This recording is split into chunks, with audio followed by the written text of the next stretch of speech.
What's up guys? Kamusta? It's a new day. Yan. Yes, it's a Ninja 400 po. At ngayon, papaandar natin siya. Cold start.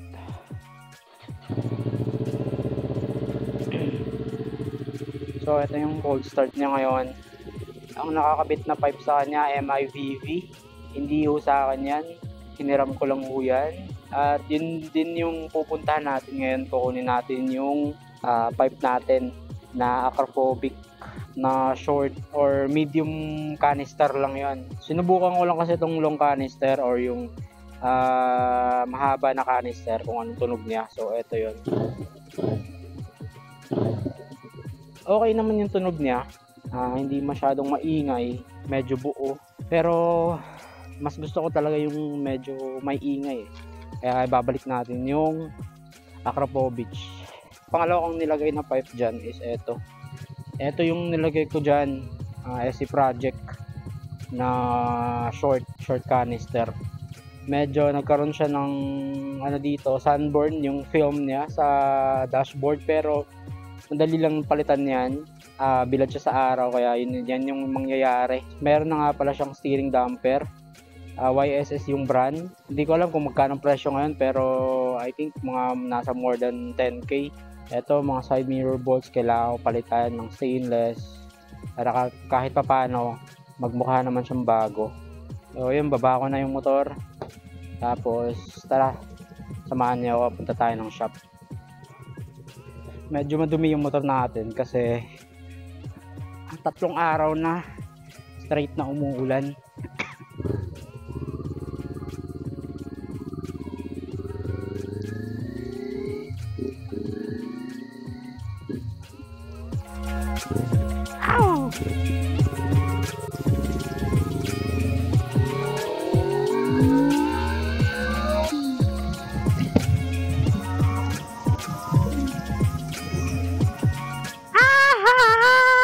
Ba't nga ba tayo nagkaroon nitong big bike nito? At ano nga ba ang nangyari sa atin makalipas ng 2 taon?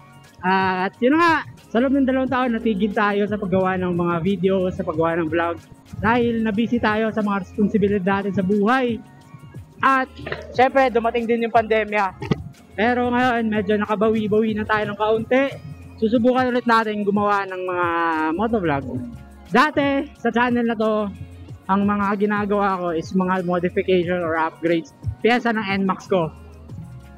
Pagkatapos noon, medyo natigil tayo doon dahil ang nangyari nga pala dun sa NMAX ko na ginawa nating Thai concept ay sinwap ko siya sa isang sasakyan na 2001 model. Pero kahit pa paano, nagampanan naman ng sasakyan na yon na syempre hindi kami maulanan, makarating kami ng safe kasama yung mga anak ko tsaka yung pamilya ko. Ang gamit lang natin noon na motor is yung MIUI ko tsaka yung Smash. Pero nung last year ay nakapag-ipon tayo at natipuhan kong bumili ng X-Max. Opo, nagkaroon ako ng X-Max sa loob lang ng I think 3 months. This year lang din po. Nabili ko siya nung May. Nung nabili yung X-Max na yon, ang tinakbo ko lang doon, mahigit kumulang mga 5,000 kilometers. Yun lang yung tinakbo noon, simula nung nakuha ko siya.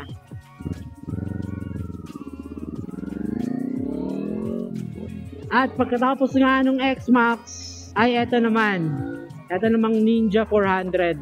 Etong araw na to na sinushoot ko tong vlog na to, hindi pa lalagpas ng 10 beses na ginamit ko tong motor na to. Simula nung nakuha ko to hanggang ngayon ay sobrang na-enjoy pa rin ako. Kasi nga 400cc siya. Kahit hindi siya masyadong hindi siya masyadong mataas na cc, 400. Kumbaga nasa beginner bike pa lang siya. Ang sarap pa rin kahit ganun. Ang sarap talaga. So yun nga, pagkatapos ng mga 3 buwan na ginamit ko yung X-Max ko, na-dispose ko siya at nagkaroon tayo nitong bagong second hand pa rin na 2018 model, tapos 2019 acquired na Ninja 400. Tapos yung X-Max ko naman, X-Max na version 1, 2018 model, tapos nabili siya ng unang may-ari year 2020. Tapos yung mileage na yon na kinuha ko yon, ano lang, 17,000 ata, mahigit yung mileage nun nung pagkakuha ko.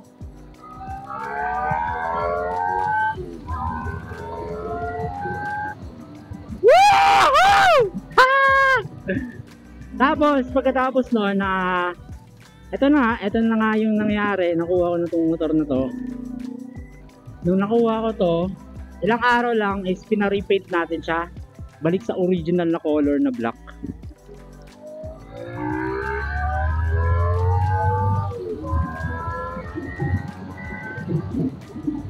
Woo!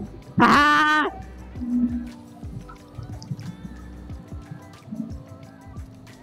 May kasama na siyang steering damper.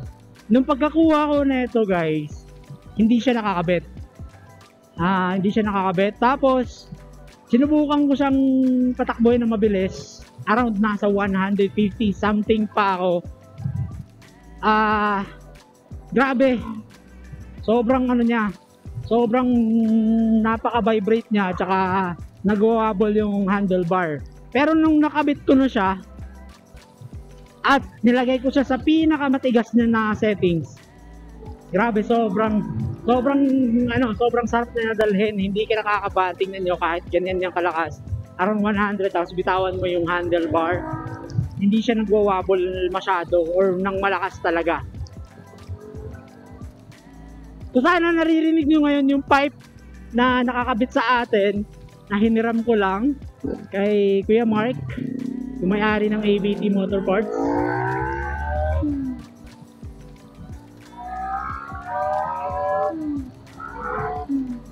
Hiniram ko lang dapat kasi pupunta ako ng Davao dapat na naka-Ninja, kaso nga lang this week ata is merong bagyo.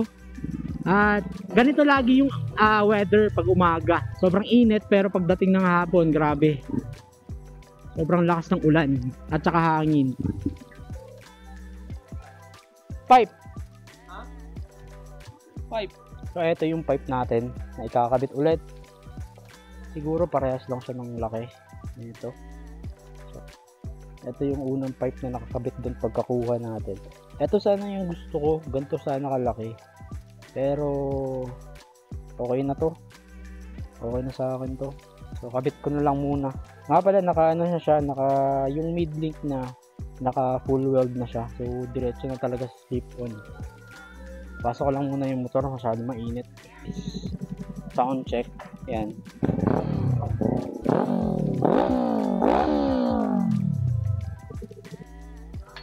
Oops.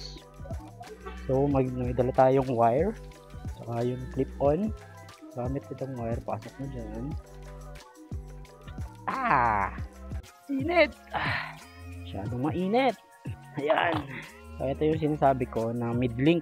Yung mid-link na ito ay naka-built-in na siya. Ayan. So pinalpak na siya diretso para pasok pa rin natin para kahit pa paano. Tapos sigpitan na natin to para hindi sumingaw. Kahit hindi na ako maglagay ng spring, okay na yan. Yes. Okay na. Tapos sound check natin.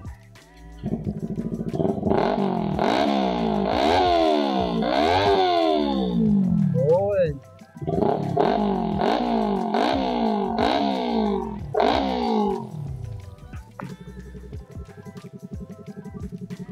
Para sa mga magtatanong, mabigat ba yung Ninja 400? Hindi naman siya masyadong mabigat.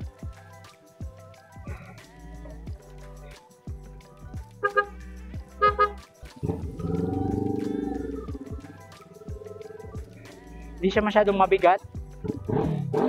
Yun. Gusto ko na yung tunog ngayon kasi naririnig ko na. Kanina kasi ugong na yung maririnig ko. Shoutout nga pala sa 5K subscribers ko. Salamat po. At umabot tayo sa 5K subscribers. Sana patuloy pa rin kayong sumuporta sa channel na to. At sa mga hindi pa nga pala nakapag-subscribe sa channel na to, please hit the subscribe button and i-click nyo yung notification bell para ma-notify kayo kung meron tayong bagong upload. Maraming salamat sa inyo guys! Hanggang sa susunod na video! Peace out!